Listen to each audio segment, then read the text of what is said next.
함께 기도하고 찬양드리겠습니다. 우리의 생사복을 주장하시는 살아계신 하나님 아버지, 오늘도 은혜와 사랑을 감사합니다.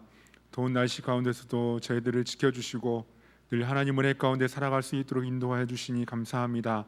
시간에도 하나님을 찬양하기를 원합니다. 우리의 마음이 온전히 하나님을 향하게 하시고 하나님께 더 가까이 나아가는 귀하고 복된 시간이 되어줄 수 있도록 인도하여 주옵소서. 감사합니다. 예수님의 이름으로 기도합니다. 아멘. 찬송가 90장 함께 찬송 드리겠습니다.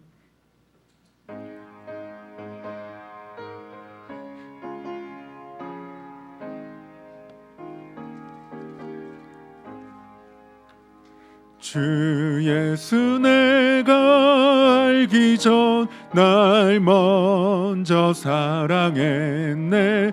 그 크신 사랑 나타나 내 영혼 거듭났네. 주 내 맘에 늘 계시고 나 주의 안에 있어. 저 포도비유 같으니 참 좋은 나의 친구. 내 친구 대신 예수님 날 구원하시려고 그 귀한 몸을 버리사 내 죄를 대속했네. 나 주님을 늘 믿으며 그 손을 의지하고 내 몸과 마음을 바쳐서 끝까지 충성하리. 내 진실하신 친구여 그 은혜 내려주사 날 항상 보호하시고 내 방패 되옵소서.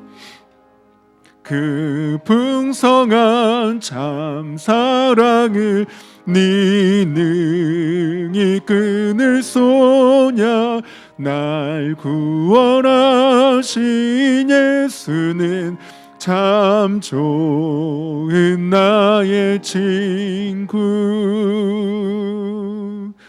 아멘. 찬송가 292장입니다. 292장입니다.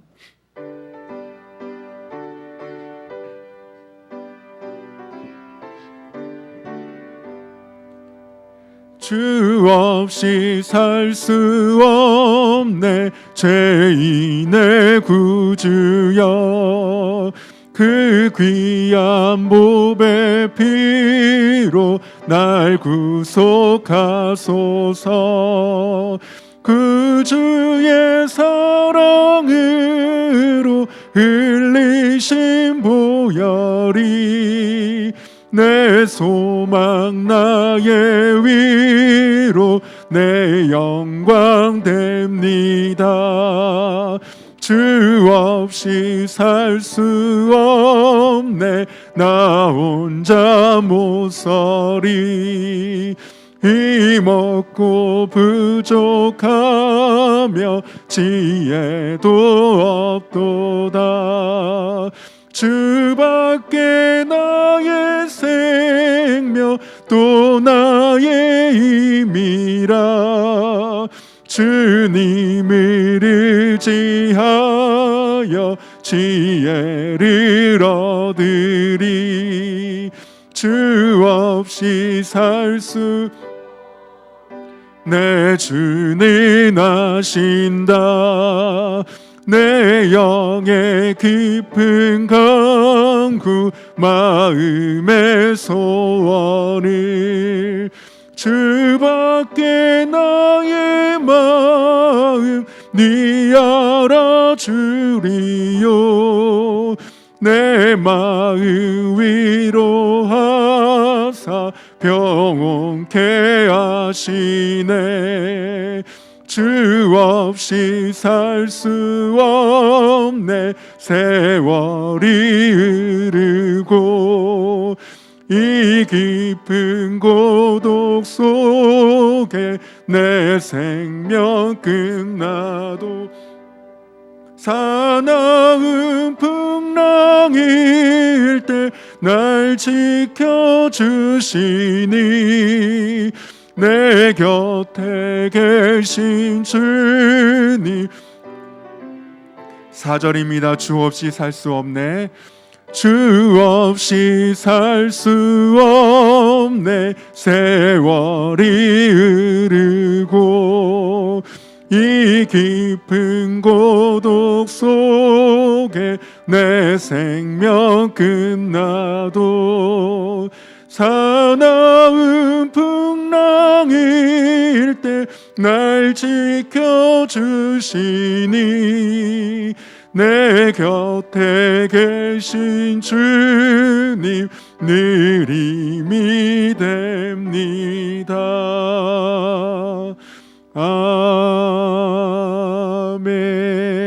아멘. 찬송가 314장입니다. 314장입니다.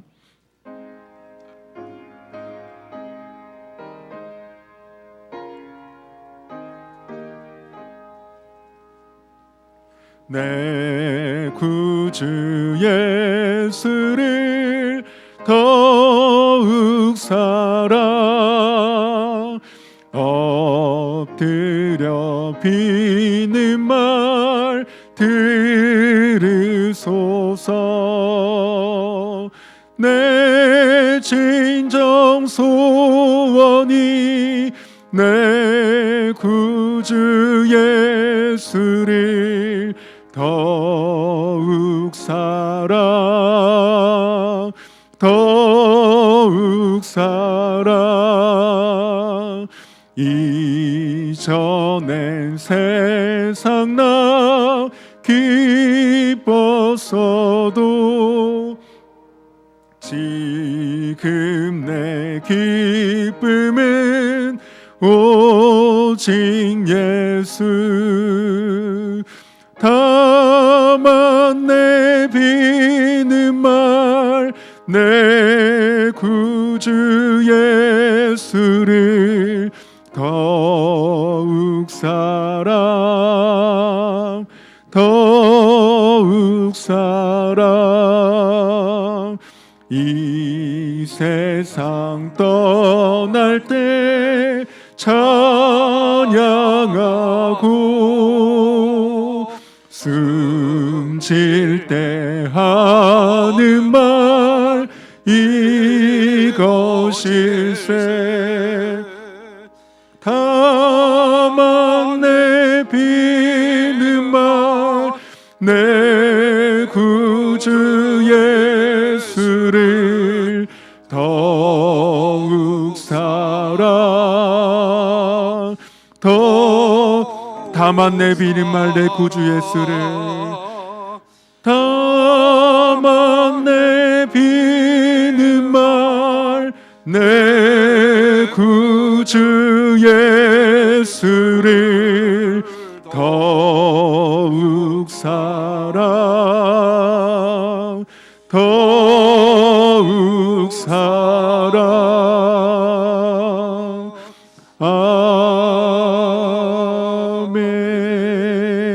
아멘.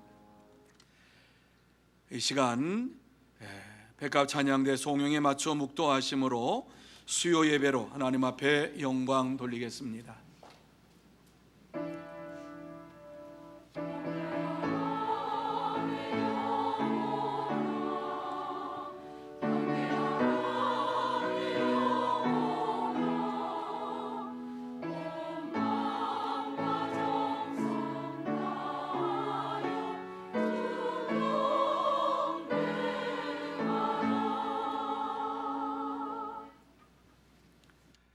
온 땅이여 여호와께 즐거운 찬송을 부를지어다. 기쁨으로 여호와를 섬기며 노래하면서 그의 앞에 나아갈지어다. 아멘. 거룩하신 하나님 아버지, 하나님의 은혜를 생각하며 감사함을 드립니다. 하나님께서 저희들을 사랑하여 주시고 지난 3일 동안도 주의 장중 안에 붙잡아 주시고 건강으로 지켜주시고 보호하여 주시어서 이 시간 수요 예배로 하나님 앞에 나와서 우리의 몸과 마음과 정성을 다하여 예배 드릴 수 있도록 은혜를 베풀어 주신 것을 감사를 드립니다. 하나님 아버지, 이 귀하고 복된 시간 다시 한번 하늘의 문을 열어 주옵시고 신령한 은혜를 내려 주옵소서. 그러므로 이 시간 예배 드리는 가운데에 주의 영광을 보게 하여 주옵시고 주의 음성 듣게 하시고 주님 만나게 하시고 오직 주님께만 영광 돌리는 축복의 시간이 되게 하여 주옵소서. 처음 시간부터 마치는 시간까지 함께하여 주옵시고 홀로 영광 받아 주시옵기만을 간절히 바라오며 예수님의 이름으로 기원하옵나이다. 아멘. 다 같이 찬송 92장 찬양합니다.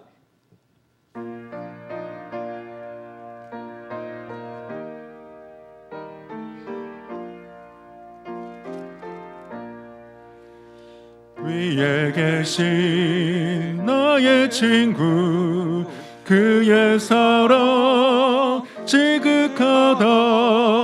이는 예수 그리스도 나의 구주, 나의 친구, 사랑하는 나의 친구, 늘 가까이 계시도다.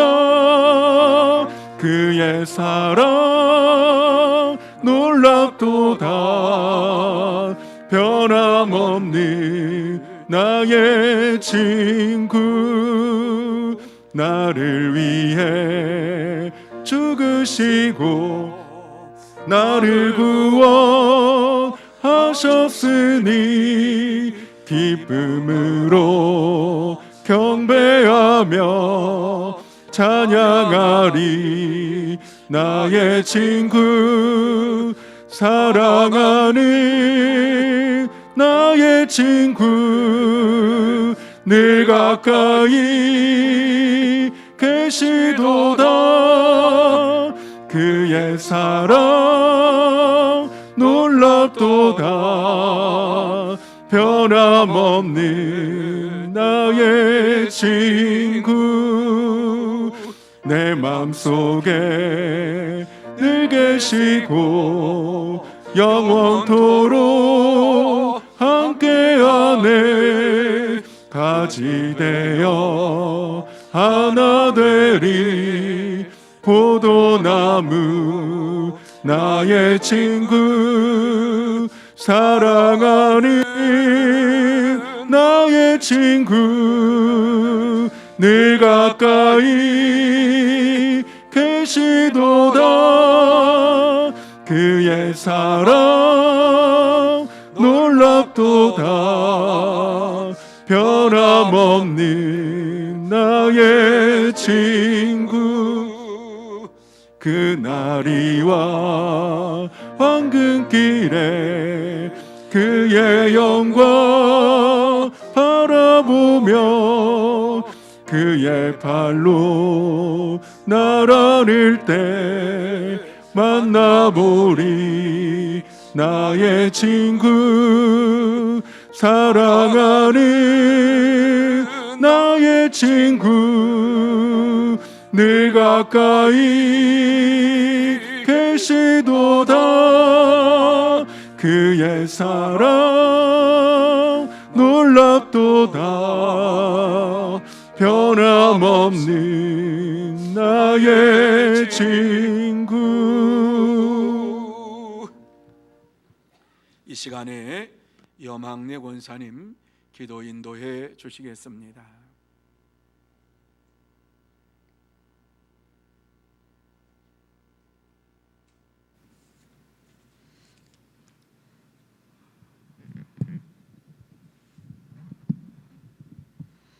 나를 사랑하는 자들이 나의 사랑을 입으며 나를 간절히 찾는 자가 나를 만날 것이니라.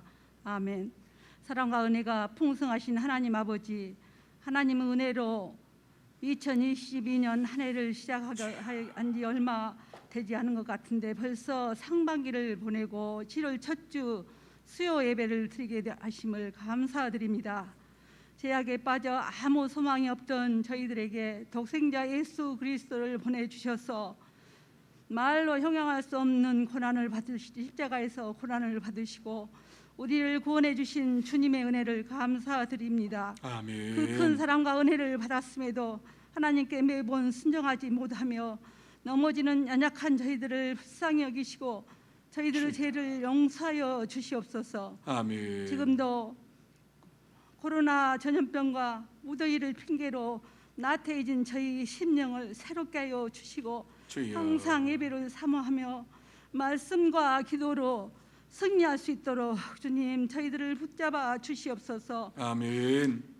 장마철임에도 가뭄으로 힘들어지는 이 땅을 긍휼히 여기시고 주여. 알맞은 비와 햇빛으로 풍성함을 채워 주시기를 간절히 원합니다. 우리 아멘. 대한민국이 창조 질서를 부정하는 비성경적 법률이 제정되지 않도록 주여. 하나님 주장하여 주시고 복음으로 남북한이 평화 통일 이루어갈 수 있도록 도와주시옵소서. 아멘.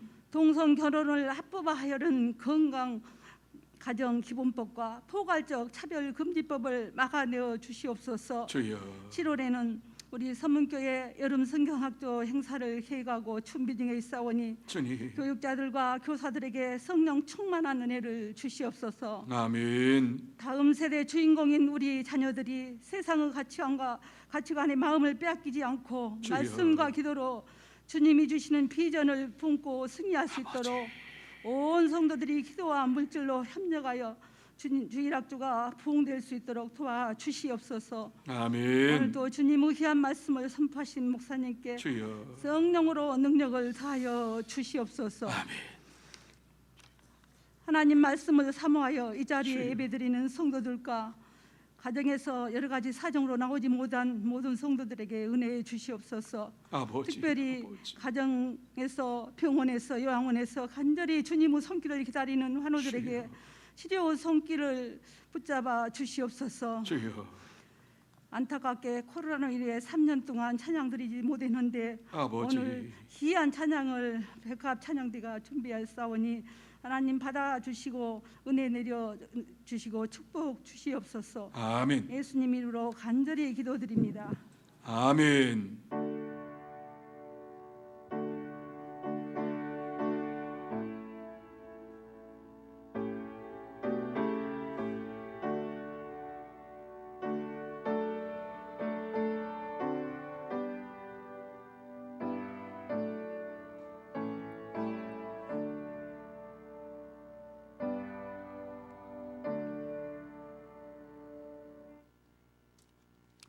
이 시간 하나님께서 우리에게 주시는 말씀은 마태복음 3장 13절에서 17절 말씀까지입니다. 마태복음 3장 13절에서 17절 말씀까지 제가 봉독해 드립니다.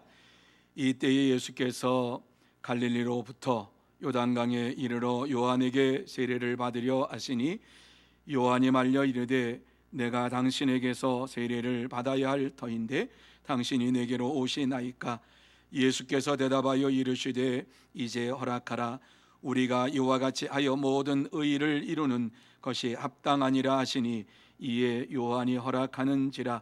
예수께서 세례를 받으시고 곧 물에서 올라오실새 하늘이 열리고 하나님의 성령이 비둘기같이 내려 자기 위에 임하심을 보시더니 하늘로부터 소리가 있어 말씀하시되 이는 내 사랑하는 아들이요 내 기뻐하는 자라 하시니라. 아멘. 이 시간 백합 찬양대 온 세상이 캄캄하여서 귀한 찬양으로 하나님 앞에 영광 돌리겠습니다.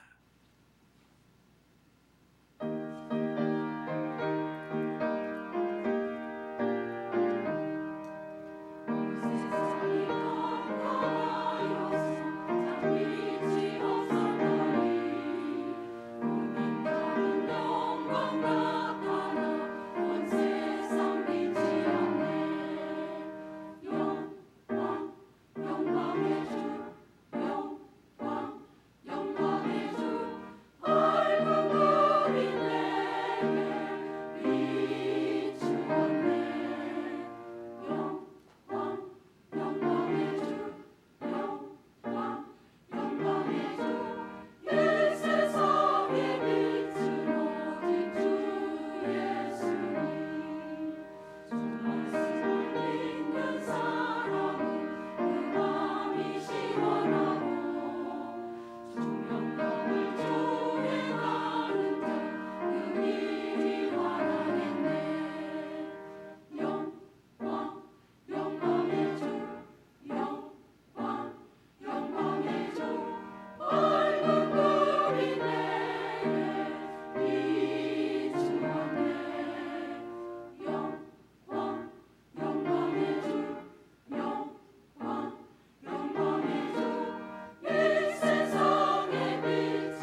아멘. 감사합니다. 우리 백합 찬양대 오래간만에 섰는데요. 또 하나님께 영광의 박수 돌리면서 우리 찬양대 계속해서 잘할 수 있도록 우리 박수로 한 번씩 격려해 주시면 고맙겠습니다. 갑자기 백합 찬양대가 서서 찬양을 하니까 제가 15년 전으로 돌아갔습니다. 제가 우리 교회에 와서 첫 설교를 했던 때가 수요일이었습니다.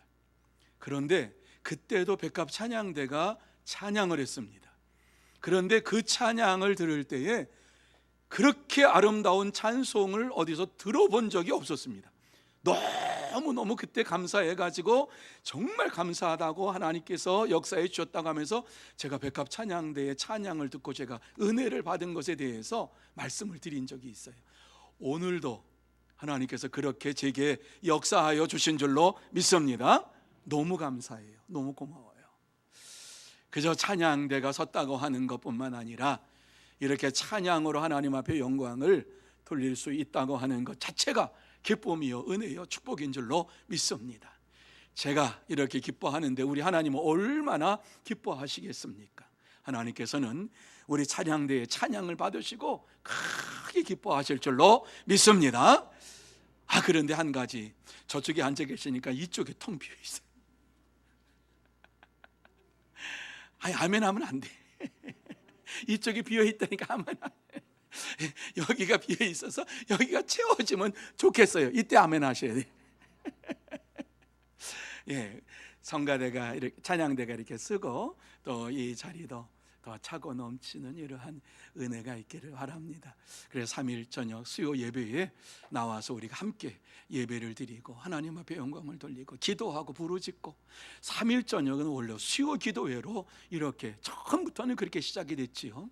한국교회에 선교사들이 와서 주일 예배 드리고 이제 수요 기도회로 모이자. 그래서 수요 기도회로 모여서 그때에는 은혜 받는 시간, 그 집회하는 시간, 부르짖고 간구하고 말씀 듣고 은혜 받고 이러한 시간이 수요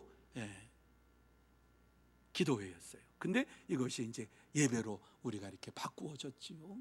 얼마나 감사한지 몰라요. 이제 앞으로 수요 예배가 더 차고 넘치게 될 줄로 믿습니다. 그래서 이 자리에 가득 차서 하나님 앞에 예배를 드리는 이러한 역사가 나타날 줄로 믿습니다. 자, 오늘도 수고 많으셨습니다. 우리 옆에 있는 분들에게 우리 축복하는 시간 갖기를 바랍니다. 수고 많으셨습니다. 사랑하고 축복합니다. 오늘 하루도 하나님의 은혜 가운데 보내고 또 직장에 다니셨던 분들은 이 시간 집으로 가지 아니하고 이 자리에 나와서 이렇게 예배로 마무리를 짓고 또 가정에서 모든 일들을 멈추고 주님 앞에 나와서 예배를 드리면서 영광을 돌리게 된 것 얼마나 감사한 일인지 모릅니다. 이 시간 예배 드릴 때에 여러분의 심령 속에 반드시 하나님께서 역사해 주실 줄로 믿습니다. 은혜로 채워주실 줄로 믿습니다. 감사로 채워주실 줄로 믿습니다. 기쁨으로 채워주실 줄로 믿습니다. 하나님께서 예배하는 자에게 반드시 역사해 주시겠다고 말씀하시고 모든 문제 해결해 주시겠다고 말씀하셨습니다. 뿐만 아니라 우리의 심령 속에 있는 문제, 답답한 문제도 예배 드릴 때마다 하나님의 능력이 나타나서 그 모든 것들을 해결받는 시간이 되시기를 바랍니다. 더 남몰래 이 마음속에 있는 이 육신에 가지고 있는 질병 가지고 있을 수 있어요. 누가 알까 봐 겁이 나는 이러한 질병 가지고 사는 분들도 있잖아요. 하나님께서 그러한 분들에게도 이 시간 역사하여 주셔서 이 자리에 나와서 하나님의 능력이 임하고 치유의 능력이 임해서 깨끗하게 치유함 받는 역사가 나타나는 이 예배가 되기를 예수님의 이름으로 다시 한번 축복합니다. 자, 오늘 이 말씀의 내용을 우리가 같이 좀 나누면서 은혜를 받으려고 합니다. 어떠한 목사님이 그렇게 얘기를 했다 그러죠. 여러분, 제가 전할 말씀이 무슨 내용인지 다 알고 계시지요? 그러니까 이 말씀을 딱 같이 읽었으니까는 성도들이 네 그랬다고 합니다. 그러니까 그 목사님이 여러분이 다 알고 있으니까 이제 말씀은 이것으로 맺습니다. 그리고 끝냈대요. 그러니까 예배를 드리면서 허전한 거예요. 말씀, 이거 무슨 말씀을 제가 전할지 다 아시죠? 그러니까 말씀 읽으니까 뭐 이거 수십 번도 들었던 말씀, 네, 그랬단 말이에요.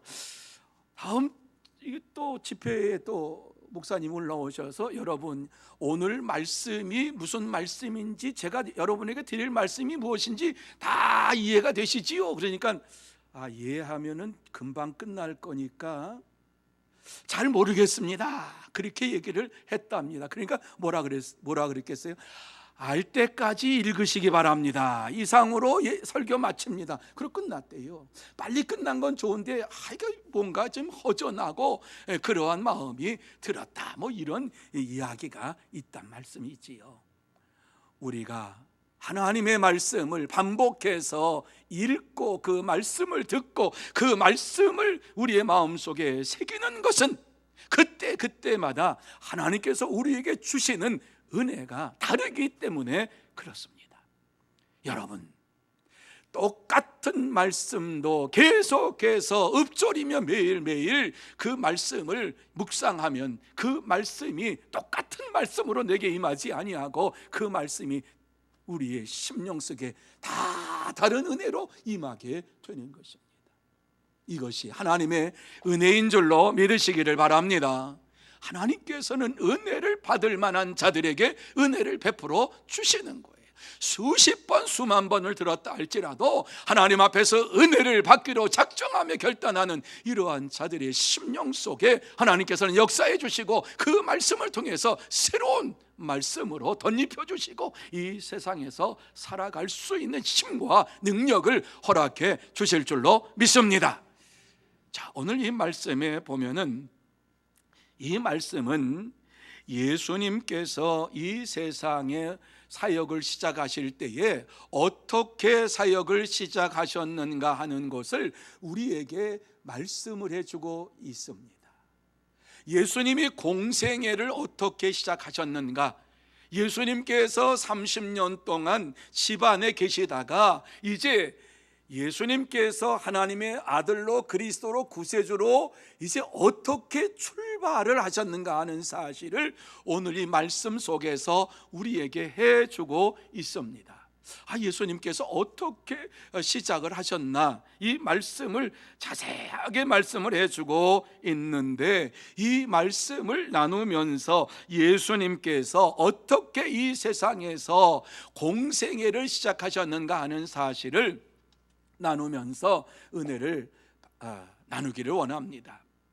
저는 세 가지로 말씀을 드리려고 그래요. 첫째는 예수님께서 요한을 찾아오셨다라고 하는 첫 번째 부분, 그리고 두 번째 부분은 요한에게 예수님께서 세례를 받으셨다라고 하는 두 번째 부분, 그리고 세 번째 예수님께서 세례를 받으실 때에 하늘이 열리고 하나님의 음성, 성령이 임하고 하나님의 음성이 들렸다. 오늘 이 세 가지를 좀 나누어서 말씀을 드리려고 해요. 이것이 오늘 말씀의 중심이에요. 전체예요. 다른 건 없어요. 자, 그러면 제일 첫 번째로 예수님이 세례 요한을 찾아오셨다라고 하는 이 말씀에 대해서 한번 우리 같이 나누면 좋겠어요. 자, 13절을 한번 보시기를 바랍니다. 13절 말씀, 13절, 14절 우리 같이 한번 한 목소리로 읽습니다. 시작.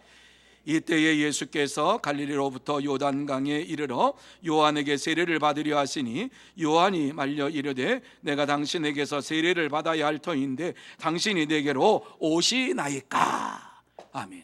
여러분, 이 말씀이 무슨 말씀인가 하는 것을 이 말씀을 보면은 그대로 이 말씀이 어떤 말씀인가 그냥 알게 되는 것이에요. 예수님께서 갈릴리로부터 요단강에 오셨는데 오신 목적이 무엇이냐? 세례 요한에게 세례를 받으시기 위해서 예수님께서 요한에게 찾아오셨다, 이렇게 말씀을 해주고 있습니다. 예수님이 세례 요한을 찾아와서 세례를 받기를 원하셨는데 세례 요한이 예수님께 말씀합니까? 내가 당신에게 세례를 받아야 할 터인데 당신이 내게로 오시나이까? 이렇게 말씀하고 있어요.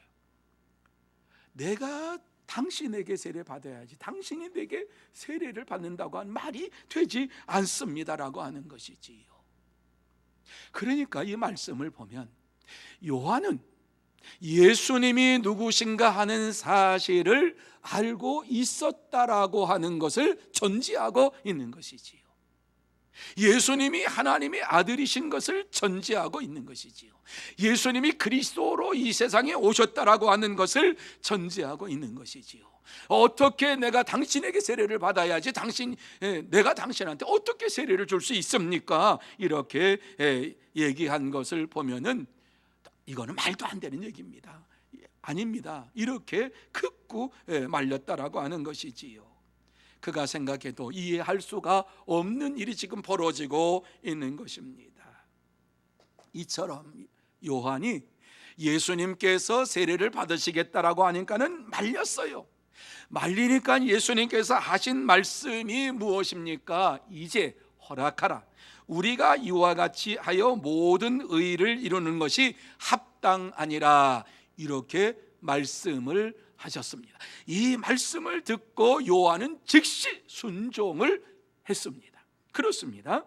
예수님이 요한에게 찾아오신 것은 예언된 말씀을 이루시기 위해서 이와 같이 하는 것이 모든 의를 이루는 것이다, 하나님께서 말씀하시는 것을 이루는 것이다 라고 하는 이 말씀을 듣고 순종했던 것입니다. 그래요, 예수님께서 공생애를 시작하신 것, 공적인 사역, 그리스도로 구세주로 사역을 시작하시게 된 것은 요한에게 세례를 받음으로 인하여서 그의 공적인 사역이 이루어지게 된 것입니다. 자, 그러면 요한은 어떠한 자냐? 요한은 마태복음 3장 3절에 나와 있는 대로 주의 길을 준비하는 광야에 외치는 소리로 이와 같이 소개하고 있는 것을 보게 됩니다. 여러분, 이것은 이사야 선지자의 말씀의 성취를 지금 말하고 있는 것이지요. 이사야서 40장 3절 말씀에 보면 이렇게 말씀하고 있지요. 외치는 자의 소리여 이르되 너희는 광야에서 여호와의 길을 예비하라, 사막에서 우리 하나님의 대로를 평탄하게 하라. 이렇게 말씀하고 있는데 이 말씀대로 세례 요한이 왔다라고 하는 것입니다. 예수님보다 먼저 와서 예수님이 이 세상에 오실 길을 예비했다라고 하는 말씀을 우리에게 주시고 있는 것입니다. 주님께서 이 세상에 오실 대로를 평탄하게 하시기 위해서 오셨다라고 말씀을 하고 있습니다. 그런데 마태는 이와 같은 이사야 선지자의 말씀을 마태복음 3장 3절에 무엇이라고 기록을 해 놓았는가 하는 거 한번 보시기 바랍니다.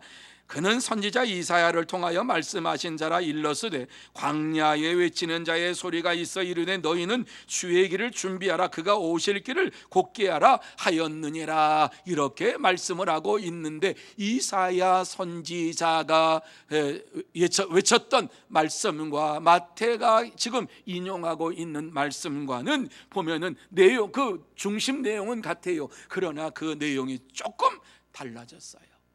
마태는 이사야 선지자가 외친 말씀을 재해석해서 이와 같이 기록하고 있는 것이지요.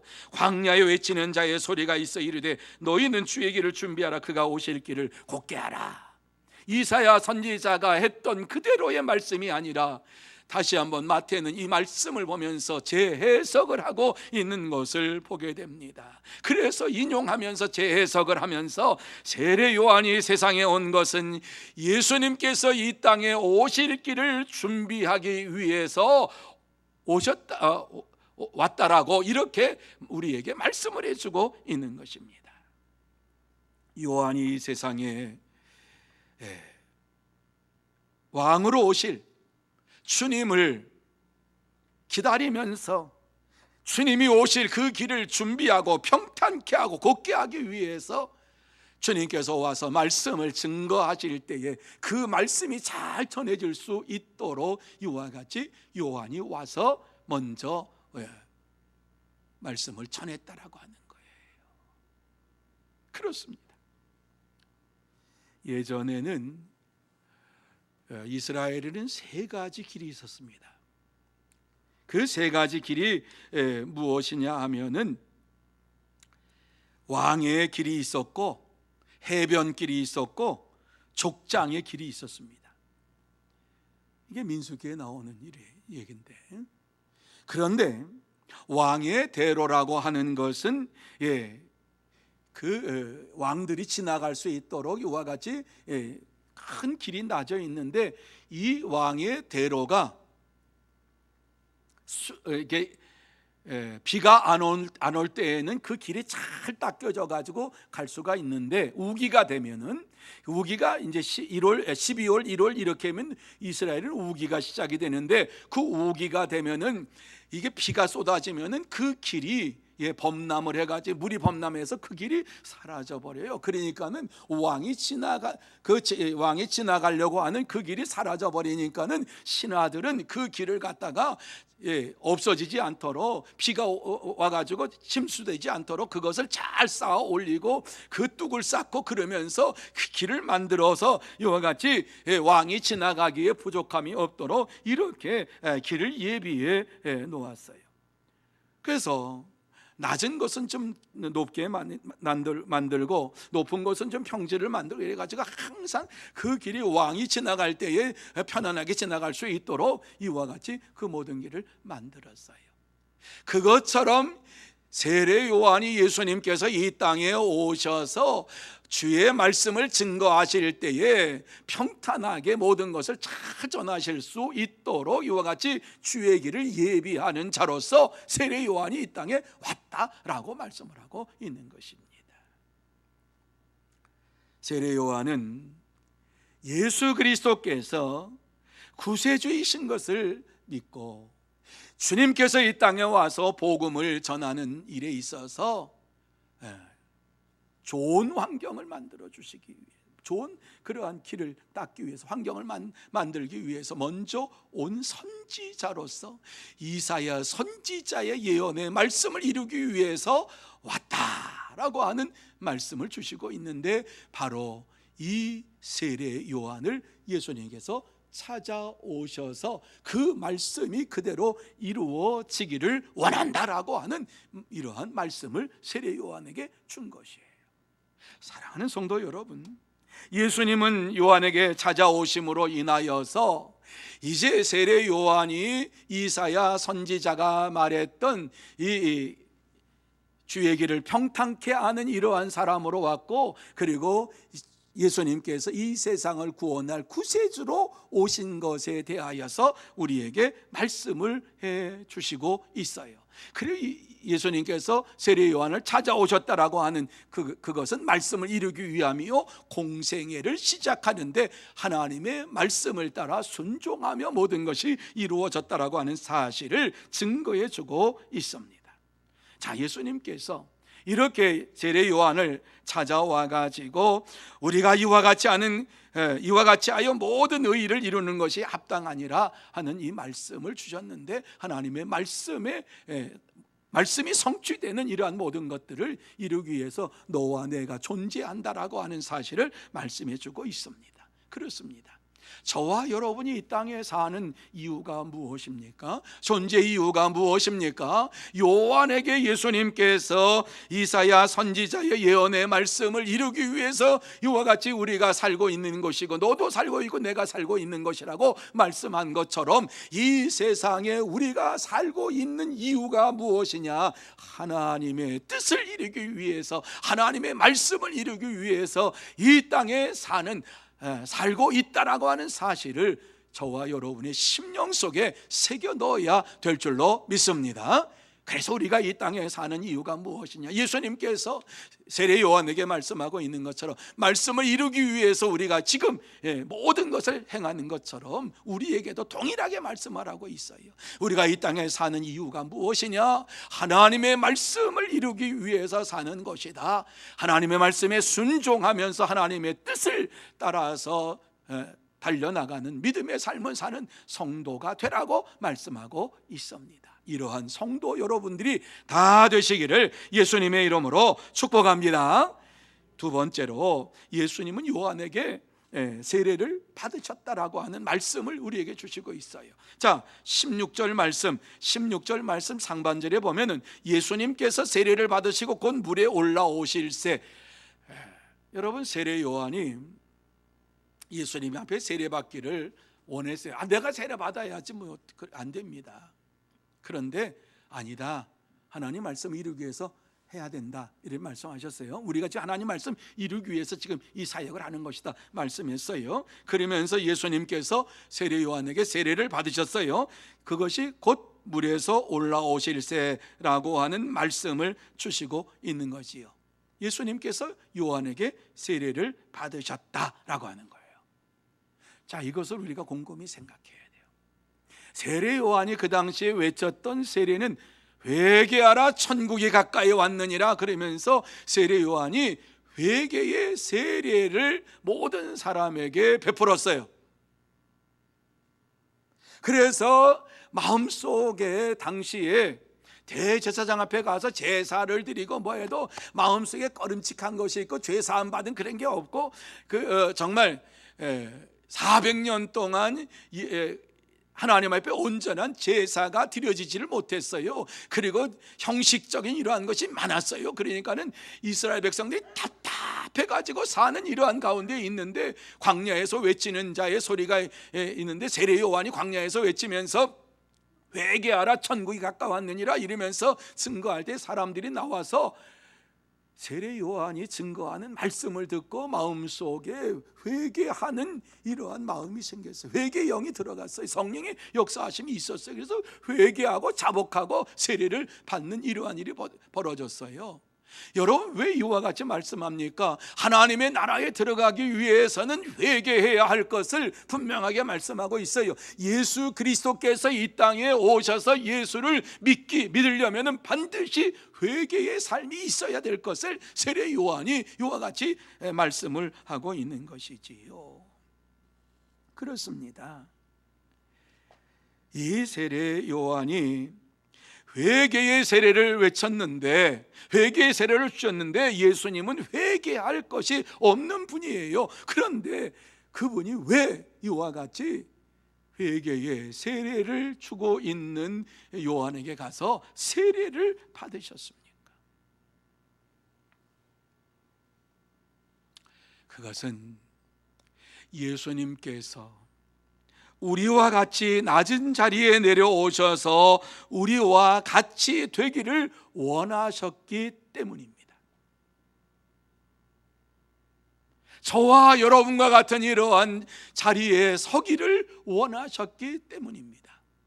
왜 그렇습니까?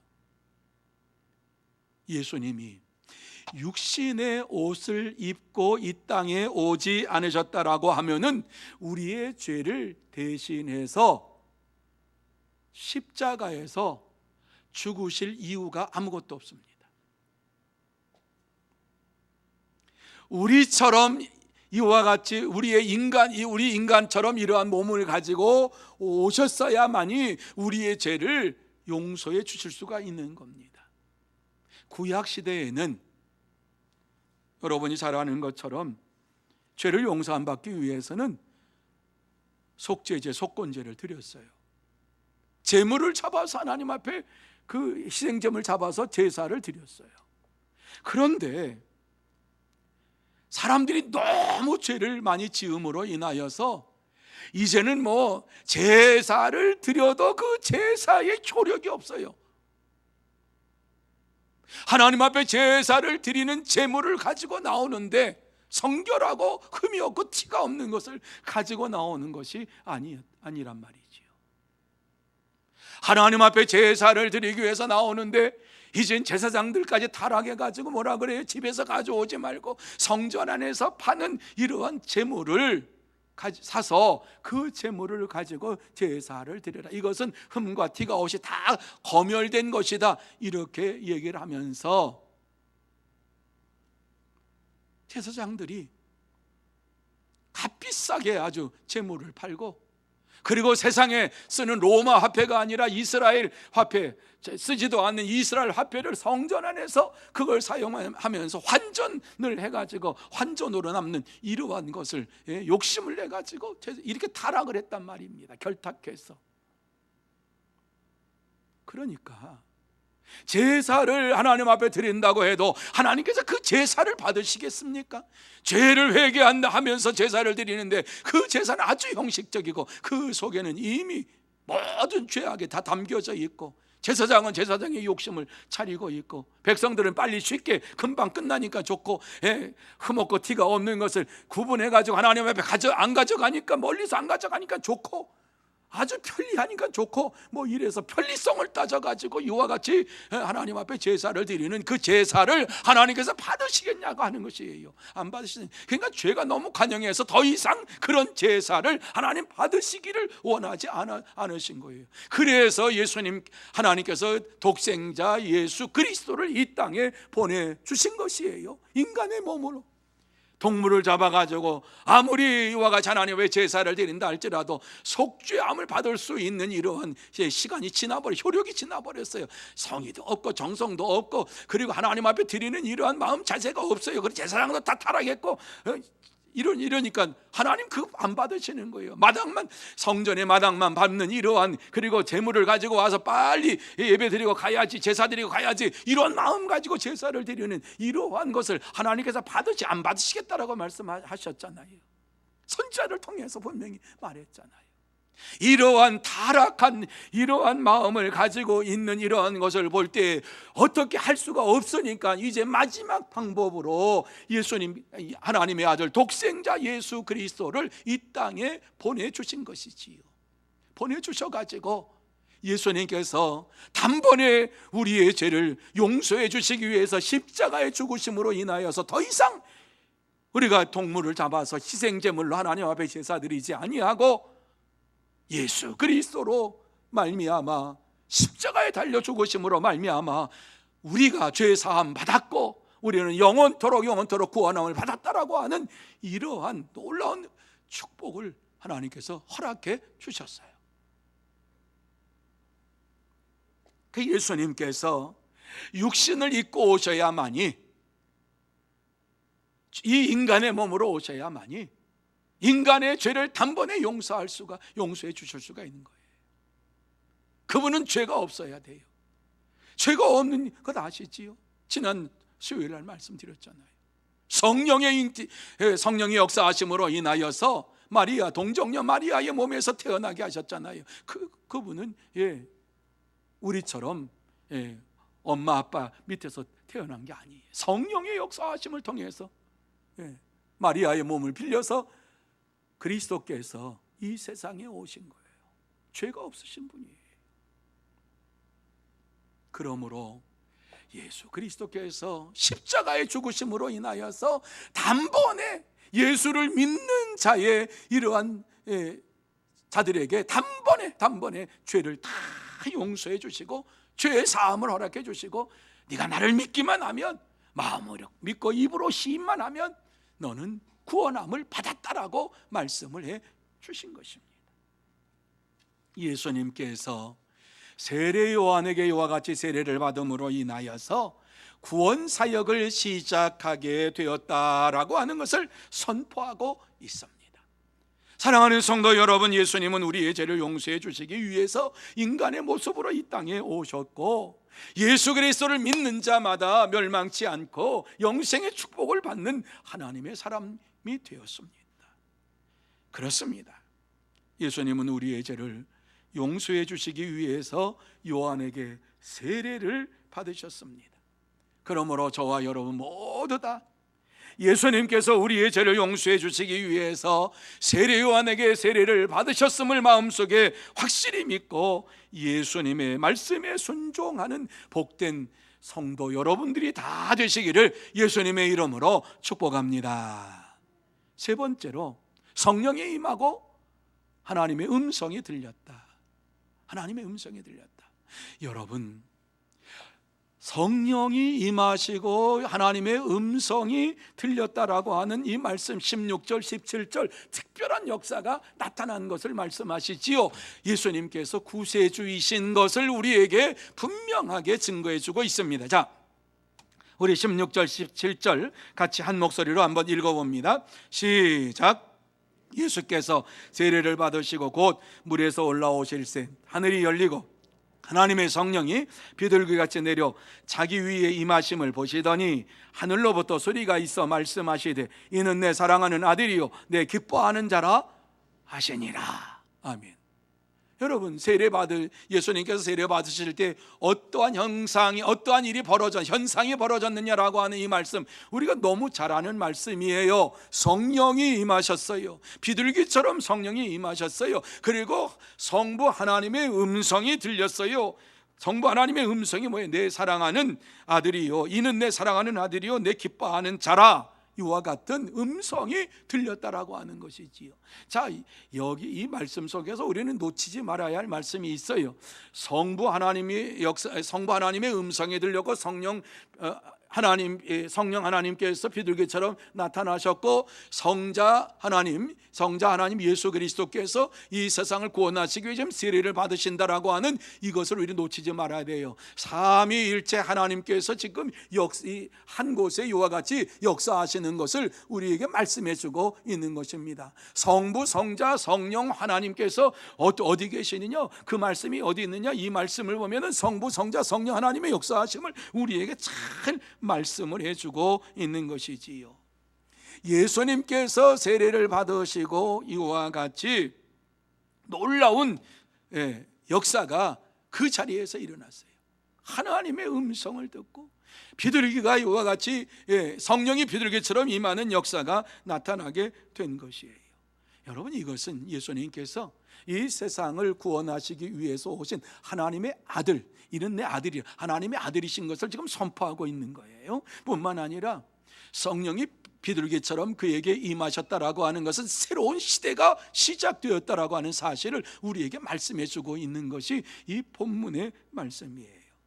예수님께서 공생애를 시작하시면서 새로운 세계가 시작이 되었다, 새로운 세상이 시작되었다라고 하는 말씀을 주시고 있어요. 예수 그리스도께서 복음을 증거하심으로 인하여서 이제 완전히 구약과 신약의 이러한 시대가 달라져 버린 거예요. 물론 예수님께서 탄생하신 그 이후부터 구약과 신약이 나누어지지만은 예수님께서 공생애를 시작하시면서부터 예수님께서 이제 새로운 시대가 시작되었다라고 하는 사실을 선포하고 있는 것을 보게 됩니다.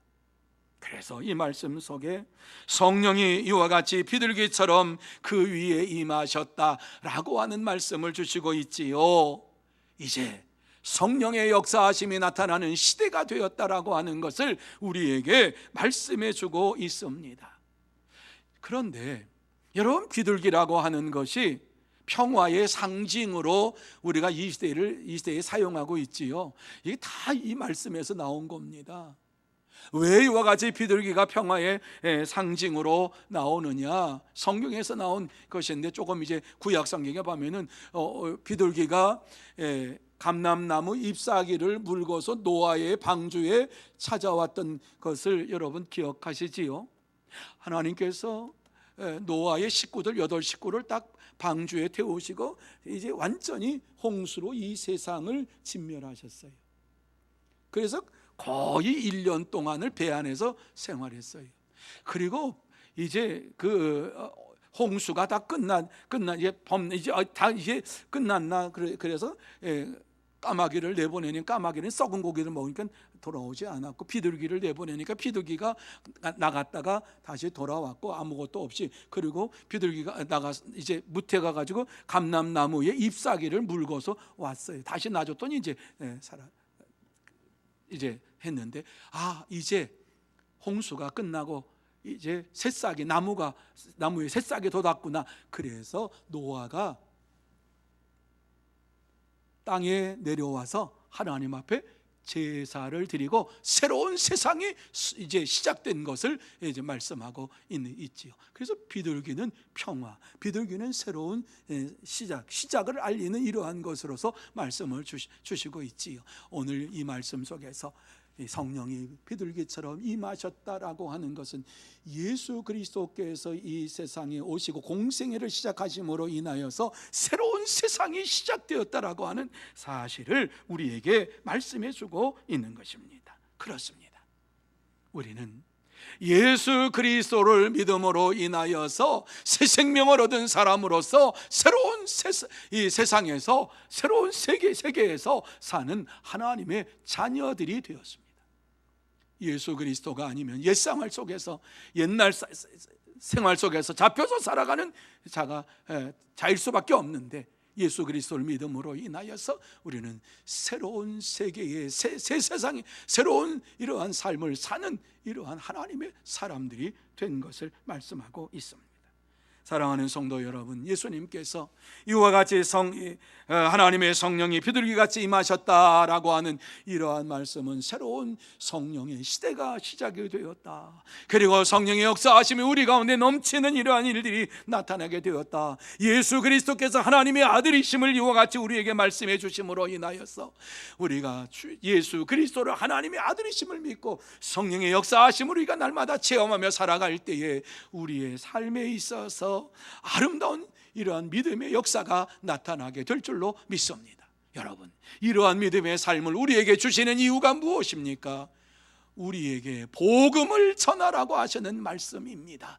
네가 이와 같이 예수 그리스도 안에서 새 생명을 얻었고 예수 그리스도를 믿음으로 인하여서 새로운 피조물이 되었으니까 새로운 피조물로서 예수 그리스도를 믿으면 누구든지 구원함을 받는다라고 하는 이 복음을 전하는 자가 되라. 그래서 이 말씀을 우리에게 주시고 있는 것입니다.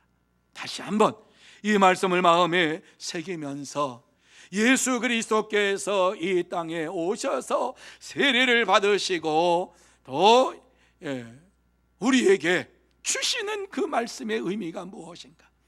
비둘기처럼 성령이 임하시고 주의 음성이 들리고 이는 내 사랑하는 아들이요 내가 기뻐하는 자라고 말씀하신 것처럼 예수님께서 우리를 위하여 죽으심을 믿고 우리가 예수를 믿음으로 인해 구원받고 성령의 충만함 받고서 이는 내 사랑하는 아들이요 내가 기뻐하는 자라 주님께서 주님에게 말씀하셨던 것처럼 예수를 믿는 자마다 하나님의 자녀가 되는 권세를 저와 여러분에게 주셨음을 확신하고 하나님의 자녀로서 이 땅에 살면서 우리에게 맡겨진 복음 증거의 사명을 잘 감당하고 때를 얻든지 못 얻든지 오직 예수님만 자랑하는 저와 여러분이 다 되시기를 예수님의 이름으로 축복합니다. 기도하시겠습니다. 거룩하신 하나님 아버지, 은혜와 사랑을 감사합니다. 이렇게 주님께서 이 세상에 오셔서 요한에게 세례를 받으신 것은 말씀을 이루기 위함이요 성령이 그의 위에 임하신 것은 새로운 세상이 시작되었다라고 하는 사실을 우리에게 말씀하여 주시고 또 예수를 믿음으로 인하여서 하나님의 자녀가 되는 권세를 받았다라고 하는 사실을 우리에게 말씀하여 주시니 감사함을 드립니다. 이제 이와 같이 귀한 말씀을 받았사오니 이 말씀 가지고 남은 주간도 살게 하여 주옵시고 때를 얻든지 못 얻든지 주의 복음을 증거하게 하여 주옵시고 무엇을 하든지 주의 말씀을 전하는 자 되게 하여 주옵소서. 먹든지 마시든지 주의 말씀을 증거함으로 인하여서 하나님을 기쁘시게 하는 믿음의 삶을 살게 하여 주옵소서. 우리의 삶이 얼마 남은지 알 수 없지만 남은 삶을 주님께서 역사하여 주시옵시고 인도하여 주시어서 예수님만 증거하며 아름다운 열매를 맺고 주님 앞에 갈 수 있도록 주님 역사하여 주시옵소서. 주께서 축복해 주실 줄 믿사오며 예수님의 이름으로 기도하옵나이다. 아멘. 말씀을 생각하시면서 95장 찬양합니다.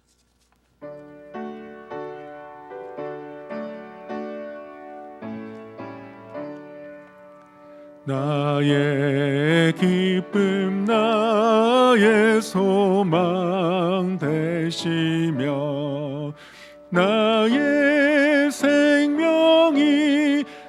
되신 주 밤낮 불러서 찬송을 드려도 늘 하신 마음 뿐일세. 나의 사모하는 선한 목자는 어느 꽃다운 동산에 양의 무리와 늘 함께 가셔서 기쁨을 함께 하실까. 길도 없이 거친 넓은 들에서 갈 길 못 찾아 애쓰며 이리저리로 헤매는 내 모양 저 원수조로 하도다. 주의 자비로 구와 평안 얼굴 모든 천사도 반기며 주의 놀라운 진리의 말씀에 천지가 와닿아도다. 나의 진정 사모하는 예수님 음성조차도 반갑고 나의 생명과 나의 참 소망은 오직 주 예수 뿐일세. 아멘.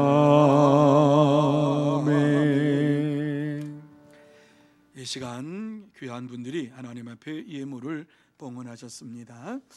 교회 앞에 광고 말씀드립니다. 내일 목요 전도대 모입니다. 내일 목요 전도대 모이고 그리고 다음 주에 목요 전도대 이제 휴강을 하려고 합니다. 그래서 내일 모이고 그 다음 주일날 종강 예배 드리도록 그렇게 하겠습니다. 내일은 오셔서 같이 전도 목요 전도대에 힘써 주시면은 고맙겠습니다.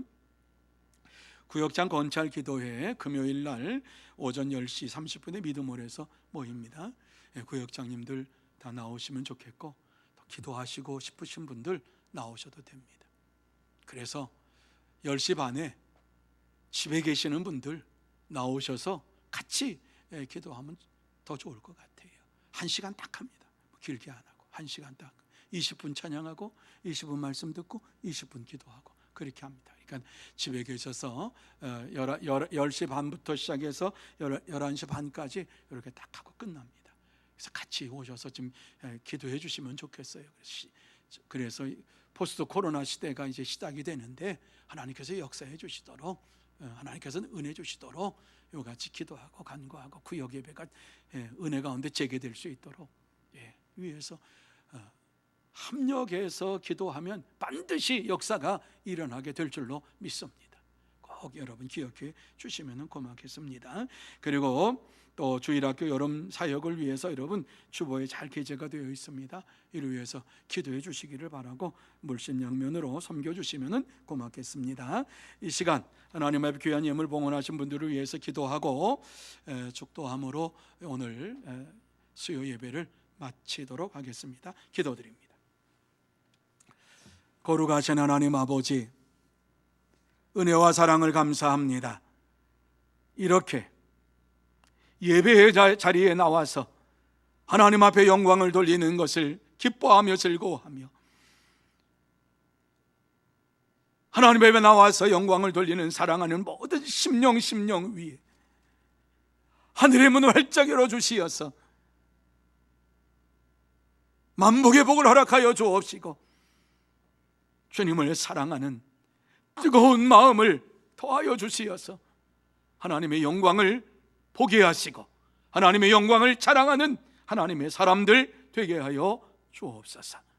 하나님 아버지, 또한 이 시간 귀한 예물을 하나님 앞에 봉헌하는 심령들이 있습니다. 기억하여 주옵시고 하늘의 문을 활짝 열어주시어서 신령한 은혜로 쏟아부어 주시옵시고 이 땅에 기름진 복으로 채워주시어서 살아가면 살아갈수록 감사가 넘치고 기쁨이 넘치고 찬송이 넘치는 믿음의 생활이 풍성하게 이루어지게 하여 주옵시고 물질적으로도 어려움 당하지 아니하도록 물질의 복을 받는 하나님의 사람들 다 되게 하여 주옵소서. 하나님 아버지, 또한 이 물질이 사용되는 곳곳마다 하나님의 나라가 이루어지기 원합니다. 복음 증거의 역사가 나타나기를 원합니다. 하나님 아버지, 역사하여 주옵시고 인도하여 주시어서 하나님의 영광을 위해서 모든 것이 사용되게 하여 주시옵시고 전도의 열매가 주렁주렁 맺게 하여 주옵시고 이 예물이 사용되는 곳곳마다 하나님의 나라가 확장되게 하여 주옵소서.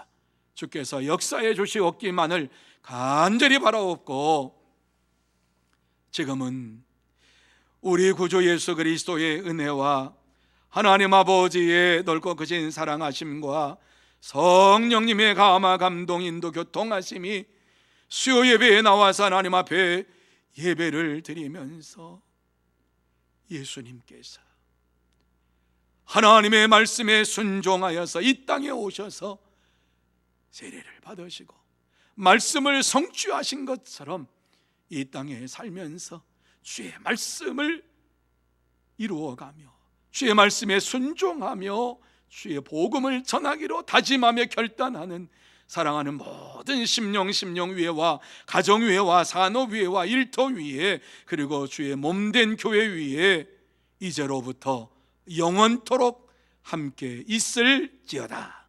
아멘.